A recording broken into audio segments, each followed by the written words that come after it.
Welcome back to the grind. In this video, we're going to look at several different bases and attack them with Shivenzo and Lockjaw side by side to compare the two. Something to take note of is the gear and the riders I have on these dragons are not ideal. You can see the specifics in my first flight videos if you want to find those. I apologize, this video is a little bit longer, but I wanted to give as much examples as possible.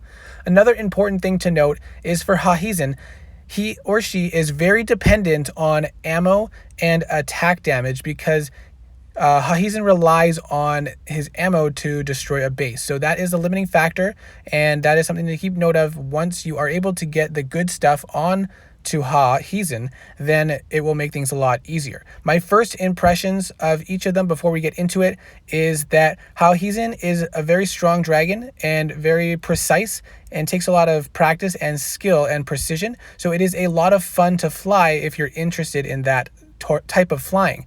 But it does struggle on higher bases because it relies solely on ammo. Now, I still was able to destroy bases above his tier defended, but all of the bases that I was able to destroy with Shivenzo, I was still able to destroy with Lockjaw with less practice and much faster, sometimes twice as fast, like 1.5 minutes instead of 3 minutes. There was one base where it was defended quite heavily that I was more easily able to defeat it with Shivenzo. And that's because with enough practice and precision, you can essentially defeat a base without worrying about being hit by any of the towers. One very important thing to note, which I actually just learned, is there is a very small line around this time shift spell that shows you how far it is along, and you can see it's right at the bottom above the diamond, and this will allow you to more precisely time when to return to your waypoint so you can maximize the use of that spell. Right there is when I had to shift back. Now, this first base is a short base, 75 towers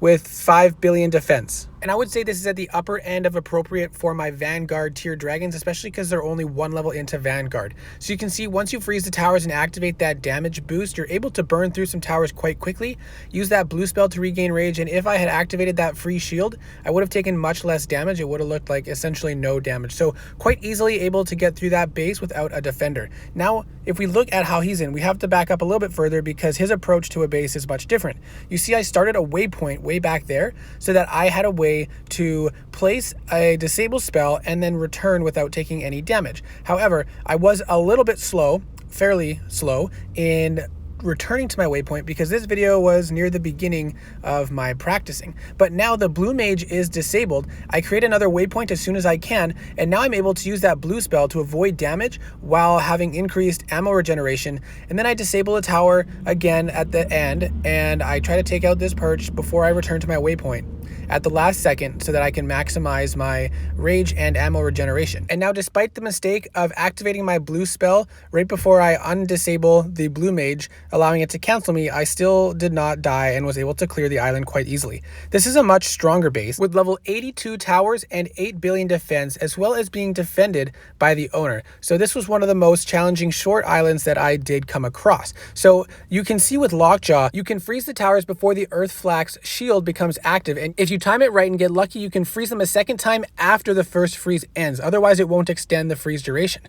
Now the towers become unfrozen and they start attacking me, but I don't take much damage because of the shield that I had active. And you can see with the towers frozen and the damage boost active, you can burn through towers quite quickly, especially if you add on the explosive shield from that free shield. Now, I did make a mistake here and I did not wait for the blue spell to gain extra rage to allow me to freeze the towers, so I did die on this round. But on this next attack, we'll do a little bit better. And this one will contrast if you freeze the towers a second time too early. You can see I burned through 2 towers and then I freeze again right here, but the first freeze had not ended, so the towers are already active again without that 4-second freeze. But with the shields, I am able to survive several attacks and regain my rage back to continue dealing damage to those towers. You want to err on the side of freezing a little bit late because with the shields active, you can take some hits. And then you can see here, burning through the towers, I am save my rage a little bit so that I can delay things, and then I wait until I can use that blue spell again and freeze the back towers so they don't continue dealing damage to me.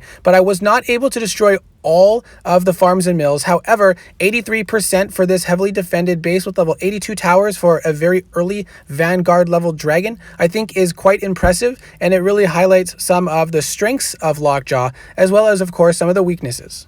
Now let's look at this base with how he's in. So of course we start from a little bit back because we want to set a waypoint that we can return to.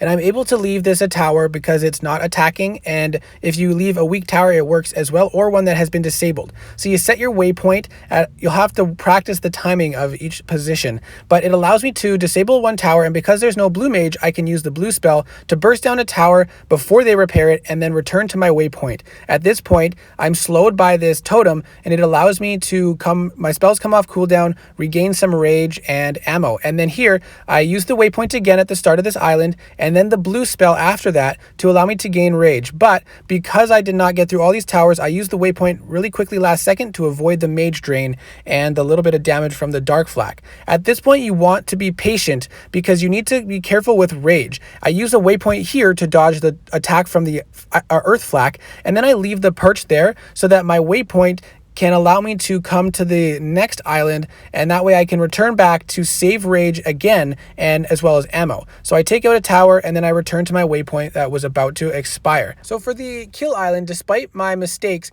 it was a little bit cleaner as far as the defender can't really stop you as much if you place your spells correctly. Now you can see how difficult it is to get through some of these farms and mills, and then I have to put some energy into the back. Here, I didn't have to return to my waypoint. I could have actually let it last longer, giving me more time to gain energy and ammo. So that did inhibit my ability to 100% this base a little bit. And then you can see that despite all the mistakes in this run, I was able to do fairly well on this base. And with that last waypoint, once again, I can return to it after regaining some ammo and rage, and it allows me to take out that extra farm and mill and get 89% on this base, which is another farm more than I did with Lockjaw. This clip is just to really quickly show that my favorite dragon, Morak, very easily clears this base despite a defender and despite a couple mistakes along the way. This next clip is another short base with level 75 towers, 5 billion defense, and it will be double defended. And some of these bases, as we go along, I'll have had more practice with the dragons, so ideally we'll be looking a little bit better and get a better idea of how it works. So I freeze the towers before the earth flak shield goes off, take out the blue mage so I can use the blue spell to regain rage. I activate a shield, which allows me to not take much damage when the towers are unfrozen, and then I can use the free spell again shortly after, and the shield explodes, dealing extra damage to help burst down some of the towers. And then you can see burning through these farms and mills without much difficulty with the insane damage bonus that you can get.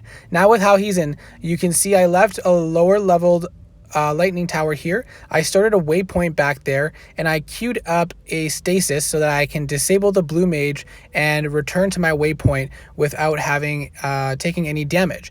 And this will allow me to have full ammo and full rage when I approach the island again, and I'll set up another waypoint as I approach the island to dodge the initial shots, and then I'll put on the blue spell. I accidentally attacked the wrong tower first, but you can see at this appropriate level of towers, even with a defender, I was able to burst down a couple towers quite easily.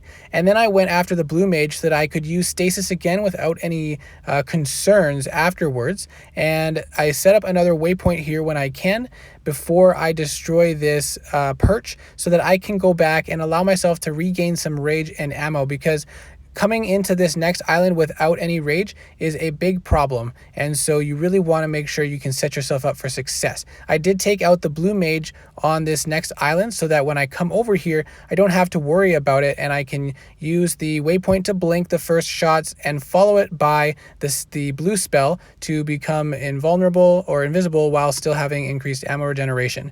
And you can see the importance of this, especially with defenders, using the waypoints for the farms and mills and using the blue spell to, one, slow you down and give you increased ammo regeneration. And then waiting until the last second, you can use the waypoint to go back, allow yourself to gain more ammo, and then take out whatever remaining farms and mills. This one is one of the hardest bases that I attacked. It is going to be undefended, but 11 billion defense with level 91 towers. And so I was not sure that I would actually be able to do this. especially considering that my rider and gear and runes are not really optimal for these dragons. So I started with the free shield before entering the island and then froze the towers before any shots could get off. And then I used the damage bonus and the blue spell to regain some rage. And I was able to get through these towers quite quickly. And again, between the freezes, you want to use the shield to protect yourself from the damage at that point. And then cycle back to the free shield again because that damage bonus is very good. And then you want to be careful about rage on these back islands. Again, make sure you use the blue spell, prioritize that, and then hold off as long as you can to make sure you can freeze the towers on this island 1, because they were a big issue with me getting through this base, and burning through these farms and mills was quite difficult, but I was able to do it, getting that blue spell off one more time so that I could build in a freeze as well as the damage boost. So I was very proud of being able to get through that base. Now with how he's in, it took a lot of extra practice. I had to set up a waypoint right here at the start of this island because I needed a lot of time to cross over this kill island because the towers are so strong. So I have a stasis spell ready, and again I use it on the blue tower as well as the other flak on the other side, and I take the waypoint back before taking any damage. Now this took a lot of practice and several times attacking this base in order to succeed, and I use another waypoint as soon as possible, and then I use another stasis spell and the blue spell, and I unfortunately cloaked a little too late, so I did take damage. Then last second again I pull that waypoint back, and all these towers are disabled now except the perch, which I was able to get through it, and then use the blue spell again and burn through one more tower. Now I have that waypoint, and I'm going to be patient and let that time go as long as possible to help gain rage back. And then when I take the waypoint back, I have full ammo, which I'm going to put on that other tower, and then use that invulnerable spell again. And then here's the blue mage. I can't use the blue spell on it to stay safe, because once I attack the blue mage, it would disable that blue spell and I'd be vulnerable. So I did it when I was just over top, and sometimes if you're not careful you can get hit. I was a little bit vulnerable when I went back, but thankfully because there was no defender I didn't have to worry. And then here, this island as well can be challenging, especially with the farms and mills having such high health. So I was able to get some damage on it before I went back to Island 3. And again, just as being as optimal as you can, using the waypoints to travel back as far as you can, and then using the blue spell to slow you down until the waypoint is available again, so that you can create another waypoint as far back as possible. Now, this attack took a very long time. It actually took 3 full minutes compared to Lockjaw, which only took 1.5 minutes to complete. So definitely takes a lot longer, and it was a lot more challenging, but again, the runes and rider are not optimal for these dragons, and at higher tiers I'm told that Lockjaw starts to struggle a lot more, whereas I'm at Vanguard tier and I'm able to feels like I'm able to succeed equally with both of them so far. Now, I of course wanted to do a long base as well. I did attack several, but this was the strongest base that I attacked, with level 80 towers for the most part, some level 77s, and it was about 5 billion defense. And it is defended by the owner, and I was able to get through this base surprisingly with Lockjaw. It was quite a challenge. It did take several tries, having to time the shields for the explosion, hold off on the freezes so I could freeze the lightning towers, and barely squeezing by. But one thing to note is I'm pretty sure, and you can watch it back, the ice flak did not super shot, so that is something to consider. Now, this is where the base in fortification actually got boosted up. So now it's 85 towers and level 82 towers and 8 billion defense. Unfortunately, I do not have a defended version of Hawazin on the last base, because when I went around to doing it defended, the base was already upgraded during fortification event. So I obviously could not do this base defended with either Lockjaw or Hawazin, but I do think it does show solid strength that Lockjaw is able to get through a long base of level 82 to 85 towers at early Vanguard tier. So that is something I did want to show on the channel as well. And look at that damage. These high level farms and mills, Lockjaw can really burn through them quite easily. Now we have housing against this upgraded form of the base with the level 85 towers, 8 and point something billion defense, and this is a much longer flight. You can see I had to create a waypoint here with an anchor of that perch so that I could come around, disable the blue, delay, and get that blue spell off so I could take out a tower and apply stasis again to a couple more towers. Then I have this anchor to slow me down to allow rage regeneration and spells to come off cooldown, so when I get here I can use the blue spell Chrono Shift again to take out another tower and then time shift after that. Now I would be vulnerable to this mage here if it was defended, but now that I have a waypoint way back at the start of the island, I want to wait as long as possible and then return to the waypoint, and then I can use Chrono Shift yet again to slow me down and get increased ammo regeneration to take out another tower. And you can see it takes a full Chrono Shift of ammo regeneration to take out a single tower sometimes. So these towers are very strong, but housing has still been able to do it. Now I have another waypoint to go back to that will allow me to have time to take out this blue mage. So I do that above it, and it does disable my ability to use Chrono Shift, but then I can use it afterwards to take out that final tower. So that was a lot of practice required to really get that down, and it did take a long time to complete that full flight. The main advantage Hauhazine offers is that you have more reliable ways to avoid interaction with the defender, to avoid super shots and damage and mage drain. So Hauhazine, if you're attacking bases where the ammo does enough damage, then Hauhazine is the safer dragon, but he can be much slower if you're attacking above his tier. If you're attacking at his tier, you can take out a couple towers with a single bar of ammo, and the flight can go by pretty quickly. Lockjaw is a very solid warrior, one of the best and most entertaining warriors that I've seen and flown, and especially for short island and players that are not at end game tier, I think Lockjaw is a very effective dragon to have because it does allow a lot of burst damage, which is very viable on a short island regardless of whether or not there is a defender, as long as you're not attacking too high out of his tier range. Especially when you consider Atlas attacks needing to be quicker, Lockjaw, I believe, is the more reliable, faster dragon. And as long as you're not overreaching with the level towers or strength of the base, defenders shouldn't matter as long as you prioritize the right towers. Now, Hauhazine is a very rewarding, fun, and entertaining dragon to fly, but it does require a lot of work and effort.